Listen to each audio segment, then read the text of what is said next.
Assalamualaikum warahmatullahi wabarakatuh. Salam pers mahasiswa.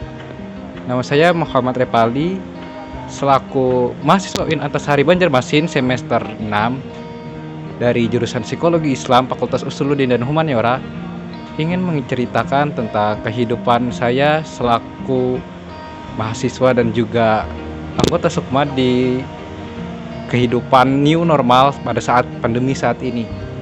Seperti yang kita ketahui, pada saat pandemi saat ini memang ada banyak keterbatasan dan juga perubahan dalam kehidupan sosial, bermasyarakat, berinteraksi, dan juga berkomunikasi. Maka karena itu memang kehidupan sehari-hari saya memang lebih banyak dihabiskan sendiri di dalam kos dan meminimalisir untuk selalu berpergian keluar rumah. Ketika bangun pagi, saya memang tidak memiliki waktu rutin karena setiap saya bangun bisa setelah tidak ada kegiatan yang akan dilaksanakan lagi, maka akan melanjutkan untuk tidur kembali. Kemudian di jam pagi itu biasanya ada kuliah, dan kuliah online tentunya, yang mungkin akan saya habiskan dengan menatap layar kaca berupa WA, grup WA dari smartphone, handphone, ataupun laptop. Tentunya sebelum melaksanakan perkuliahan, saya harus mandi terlebih dahulu, walaupun terkadang memang masih tidak bisa mengoptimalkan ataupun memberikan sebuah efektivitas perkuliahan online ini setara dengan fokusnya kuliah offline atau tatap muka. Setelah melaksanakan perkuliahan, biasanya diakhiri jeda pada zuhur, dan di saat itu biasanya saya mulai melakukan aktivitas siang seperti istirahat atau melakukan sholat, atau bisa juga untuk melakukan tidur siang ketika tidak ada lagi jam perkuliahan ketika setelah masuk siang hari. Biasanya saya mengambil waktu makan itu di antara waktu jam 3 atau ingin masuk ke dalam waktu petang. Itu karena sebagai seorang anak kos-kosan, saya mengupayakan untuk mengurangi dana penggunaan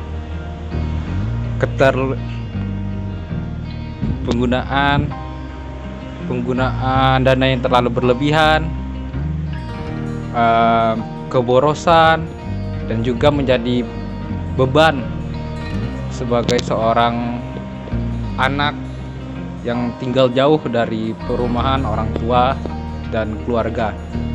Maka karena itu saya kadang mengambil waktu petang untuk makan satu hari agar setidaknya bisa bertahan sampai malam harinya, agar tidak perlu makan kembali. Namun begitu, memang setidaknya dalam beberapa tempo waktu saya juga membutuhkan waktu makan ketika malam hari, karena mau tidak mau kesehatan itu juga merupakan sesuatu hal yang mahal. Kemudian hal yang mungkin saya soroti akhir-akhir ini untuk menimpali kebosanan ketika kehidupan di new normal, ada beberapa buku kembali yang mulai saya baca. Mungkin ada juga yang berupa e-book, buku elektronik, atau juga bisa berupa buku yang dicetak.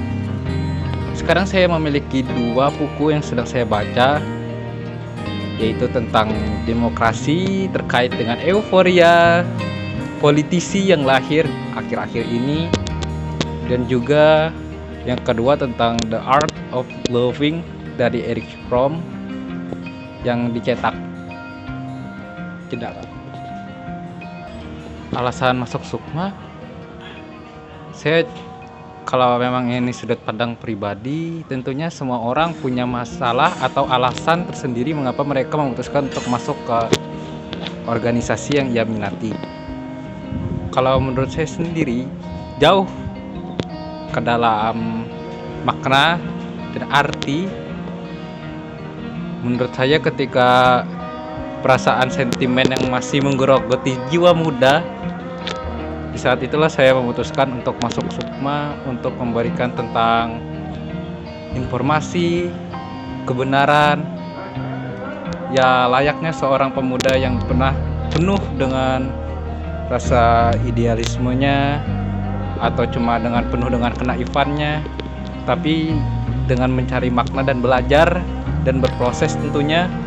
Maka itulah yang mendasari dan melandasi saya memutuskan untuk menciptakan diri yang benar-benar bisa paham tentang arti dunia, arti kampus, sehingga menjadi manusia yang benar-benar bermanfaat di kemudian harinya. Apa yang telah didapatkan?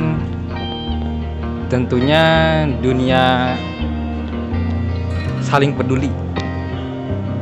Ketika saya di Sukma, saya belajar untuk berdiskusi, untuk belajar melihat sudut pandang, pola pikir teman-teman, senioran. Karena pada saat itu saya merasa saya cuma tidak bertumpu pada pemikiran sendiri yang terlalu egosentris untuk melihat atau menafsirkan keadaan di luar sana. Walaupun memang pengalaman saya lebih banyak dibentengi atau dijauhkan oleh jarak karena pandemi saat ini. Namun begitu, akhir-akhir ini kami sudah mulai untuk kembali berkomunikasi, kembali bersosialisasi tentunya dengan selalu menggunakan masker. Ya setidaknya kami benar-benar kembali dan membuka kembali wawasan yang selama ini tertimbun akibat permasalahan dan kondisi saat ini. Mungkin itu saja yang mungkin bisa saya sampaikan dari lubuk hati yang paling dalam. Saya ingin menyampaikan jika semua hal yang kita inginkan bisa terwujudkan, hal yang kita impikan bisa terkabulkan, dan sesuatu kebaikan yang kita inginkan sebagai seorang manusia benar-benar bisa kita hidupkan dan meninggalkan makna dalam kehidupan selanjutnya. Itu saja yang mungkin saya sampaikan. Maaf terlalu berlaga bijaksana, tapi itu semua untuk kehidupan kita yang jauh lebih mentereng di generasi selanjutnya. Salam pers mahasiswa.